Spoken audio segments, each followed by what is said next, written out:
Welcome to our BE training series. I'm Rudolf Rautenbach from Create Infinity, and today we are going to look at the procurement portion within the BE scorecard. So let's look at what procurement is. Procurement is to empower people through buying from others that are also BE certified or BE have active and valid BE certificates. So to get procurement points, what we need to do is to buy from others that have scorecards. That actually influences who we do business with. So because BE is self-regulated, it's not forced upon you. It's not something that you have to do, but you can choose to take part or not. In this way, it forces us to think who we're going to buy from. So people with certificates could potentially gain more business, and companies without certificates would have less. So for a procurement element, we're looking at empowering suppliers. So those that do comply with BE, things that we procure excludes salaries, depreciation, and all your accounting entries, all those book entries that the accountants bring into the books. Only the procurement portions where we buy, where we actually get quotes or invoices count as purchases, and those are included in the procurement portion of the calculation of the scorecard. As I said, it forces us to rethink and relook at who we do business with. And then lastly, it's very important that you accurately calculate your values, that you don't go and guess or that you assume things, but that you focus on getting correct values so that you accurately determine the scorecard at the end. I want to stand still quite a bit on this slide, and within the slide, this comes from the scorecard itself, the generic scorecard. It shows us the different subsections of the scorecard and how procurement is broken down, how you can earn points. So I want to start at the top, and the very first one talks about procurement or spend from all measured entities, so everyone with a scorecard. So you're able to get 5 points for spending money with other people that have BE scorecards, but you need to spend 80% of your procurement with those companies. So if you're spending 100 million rand a year on purchases, 80 million rands need to be with empowered suppliers, people with scorecard. So not too difficult to achieve if you take into account that you can get more spent if you do business with a level 1 provider, but you get less spent if you do business with a level 8, only 10%. Level 1 gives you 135%. So very important to get those certificates, to collect them, and to prove to the verification agencies that you are actually getting the spend through the correct entities. So that's the first one. Probably the easiest one. You're going to look at your suppliers, break them down, and see how much value you have spent with different suppliers. The second category, and if you look at the middle of that specific block, talks about qualifying small enterprises, so QSEs. You need to spend money on QSEs specifically. So a QSE is a company with a turnover between 10 and 50 million rand a year. So you need to spend 15% of your purchases on QSEs, and for that you'll get 3 points. So it doesn't sound too difficult, 15%. The problem is that a startup company is an EME, so you're going to have to go and focus on getting QSEs on board, and they are not as many, they're not as popular almost, as common. So you need to go and search for QSE specifically, and if they've got an affidavit, they'll sign a QSE affidavit, or otherwise their scorecard will outright say that this is not a generic company, it's a QSE. The third line talks about EME, so exempt micro enterprises.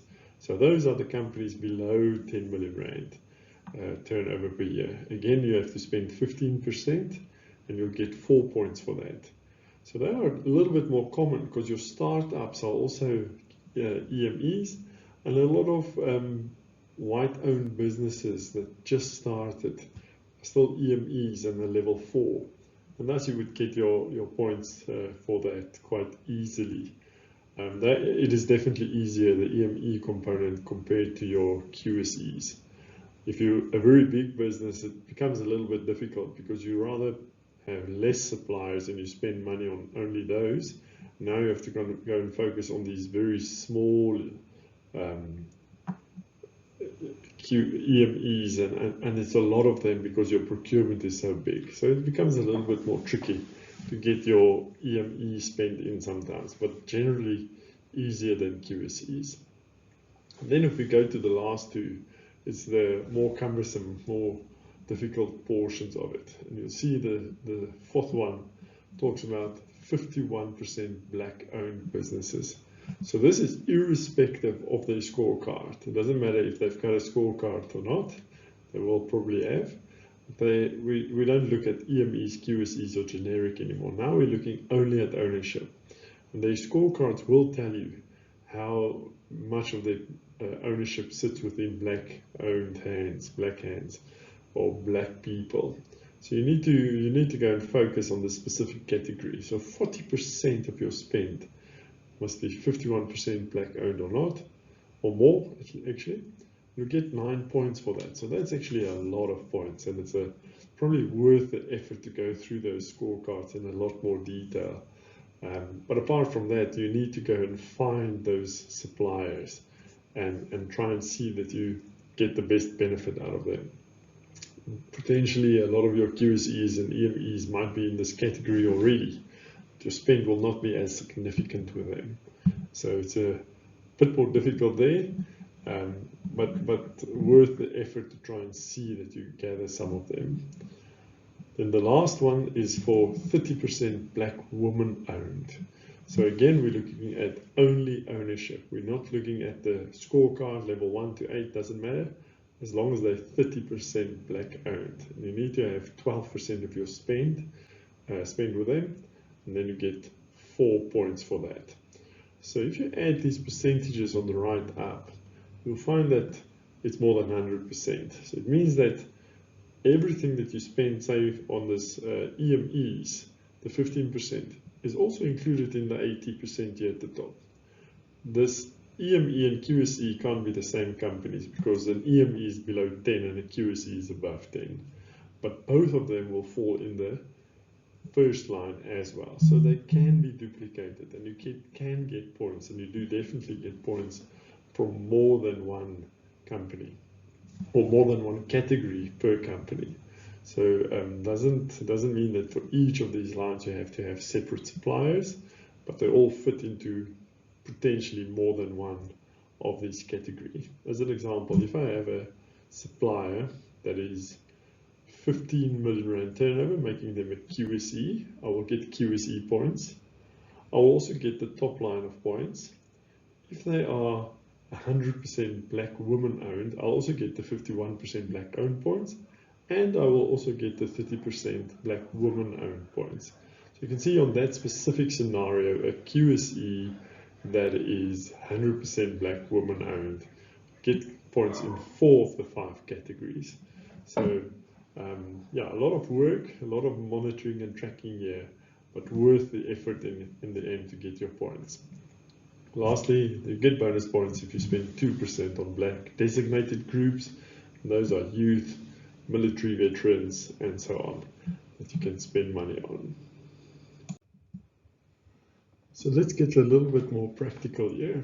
In terms of procurement, it's always important to stick to the basics. And with this, I mean, do not go and change your suppliers just because of BEE points. You have relationships with them, you might have discount agreements with them. It's important to see where there's once-off suppliers or less important suppliers in your supply chain than BEE points sometimes. So yes, it's important to get the BEE points. It's important to work with suppliers that make your business work as well. Don't just go and change everything for this. So take your time to build a structure around it and improve your points over time. Then target suppliers within each category. you'll find that it's easier or cheaper to get EME points, and focus on those to grow your expansion endpoints. And then very easy, very hard work, not easy, very hard work and time consuming, but a brainless exercise in collecting your scorecards of your suppliers. Tedious work. Go and find those certificates, because it's the only way that you can prove the points that you need for BEE. I do hope that you have enjoyed today's session and that you understand procurement in a little bit more detail. If you have any questions or if you need any assistance, please email info@createinfinity, contact me on LinkedIn, or go to our website createinfinity.co.za.